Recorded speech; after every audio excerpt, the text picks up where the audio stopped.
Hi, everybody. This is Bryan of UX STRAT. Today I'm talking with Hina Shahid, who is the founder of Project Pluralist. Hi, Hina. Welcome to the Stratosphere. Hi, Paul. Thanks for having me. Sure. Well, our main topic today is designing the end of racism. But before we get into that, can you tell us a little bit about yourself and your career path? Absolutely. So I'm a designer by training. I have been designing products, physical experiences, interior architecture, hardware products. So I've been involved in that, and that's been half of my career. And the other half of my career has been UX research and experience strategy. And very recently, I wanted to take all of that design experience and all my education around design thinking and work on social design, basically design for society. Well, I think we really need that. In fact, the last few days, the coronavirus news has been superseded by the racism and George Floyd news. Can you tell us what your impressions of that whole situation were? I mean, it's really sad, um, but it's a déjà vu. We've seen this before. Every few years, something goes viral, and it's just unfortunate that everybody wakes up to that when things go viral. It's like all these microaggression that happen on a daily basis, the daily intolerance, the daily biases and prejudice on one side, and then one thing it really captures everybody's imagination, and then it just, from there on, there's a lot of protests, there are a lot of people talking about it, but there's just a lot more that happens on a daily basis that if you're not part of that community, you don't really realize that what's happening. um, Sometimes it gives me hope with all the new technology and the mediums and the media. People are more aware. It's not something that you think it's a one incident on its own. You know that it's a very systemic problem. And most people talk about the systemic problem as, oh, this is a problem, system needs to change, and then just go back to their daily lives. We are part of the system. We are not in some of these, institutions, but we're part of the society. And so on a grassroots level, what is it that my contribution or your contribution or each of our contribution is to either this problem or to be part of the solution? And that's really what I'm more interested in, where, when the news cycle goes away, when something else comes along, are we going to forget all about this in the next few weeks and months and years until something else surfaces? And that really bothers me, and that also concerns me, because then the cycle will continue. Yeah. And so from what I understand, your current company, Project Pluralist, is looking at this problem and developing solutions. Can you tell me a little bit about the company and its mission? Sure. So Project Pluralist is a human-centered initiative. It's focused on youth development. So it does work on two parts. So one is building resilience against bias, discrimination, hate, intolerance. And the other is building new capabilities, cultivating new capacities of fairness, inclusion, empathy, perspective taking, collaboration, building self-efficacy to go through with this. And these are what I call pluralist traits.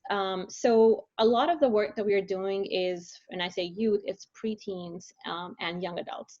So all the way from middle school to colleges.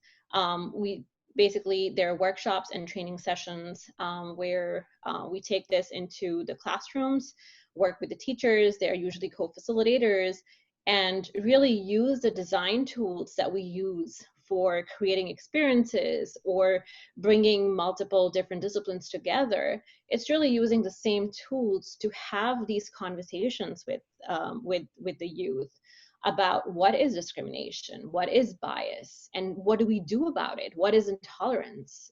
What is hate? And so it's less about we telling them to say this is right and this is wrong. It's more about the way we do this is very much like a co-creation workshop, very much a action-based work where they very actively participate and learn as they do things, just like how we do in design. Sure. Well, can you give me an example of some activity that if I'm a participant in this, in, let's say, in a Minnesota or New York City school, and I'm going to this kind of a program, what might be something that I experienced there?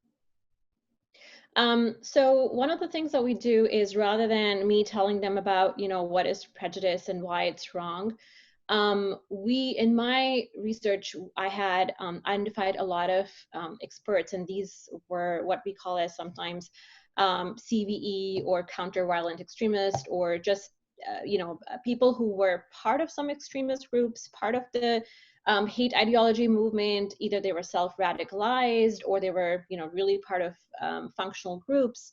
Um, they they're the ones. They're recorded messages from them, so they directly, as if they're talking to the students, they talk about their story, they talk about why they went into this, what happened, and then what were they missing, and then how did they come out of this thing, and their entire experience of like how hate ruined their life in a lot of ways, and how they were encouraged to come out of it. And so that becomes it's less of like telling them a point by point of like what to do, what not to do. They actually get to hear somebody's story, and then we start having a discussion. So what was the bias, why did that happen, how do you think this happens? And so one of the things with discussion is they start to define this without me having to define, this is the definition of prejudice. They start to build their own definitions. They start to call out what is racism and why is it considered racism. They try to understand, why did this person do something? And one of the biggest thing that comes out of it, that they realize that they might know people like that. They might know people who might have similar beliefs to this person. And that really hits them home, where they realize, if we continue, or these beliefs continue on a certain path, this could happen to anyone. And I think this realization really brings home to, oh, I have to think about what I say and what I think. I really have to reflect on my thinking. And I think that's a really important thing that they go through. So that's one example. I'll give you another one. They continue to work on this, and towards the very end, we ask them to frame the problem. Like, what do you think was the problem? And then we say, okay, how would you intervene, or how would you prevent somebody else who might be your age, who's going through all these issues and might go down that path? What would you do? Like, find solutions. And they come out with really innovative ideas about what their school could do, what the community could do, different programs that could be built for people their age. And that helps them think about that this is something that is a very solvable problem. And so it is a nudge for them to start thinking in terms of solutions, rather than, like always telling them, don't be the problem. Right. Well, the UX Strat community is about 70,000 people or so, and we're going to push out this story because I think it's a very practical, realistic way to deal with the systemic causes of racism. What do you hope our community might do or say, or what might be the result of us pushing this story out that you hope for? So one of the things that I think the biggest thing that when I talk about this, and when I talk to design community about this, is to say design has a role to play in this. Either when we're designing products, who are we excluding and who are we including? Who are we co-creating with, and who are we thinking are not even part of this solution, right? So that's one thing in our day-to-day job, to think about those things. I think the other is to say that as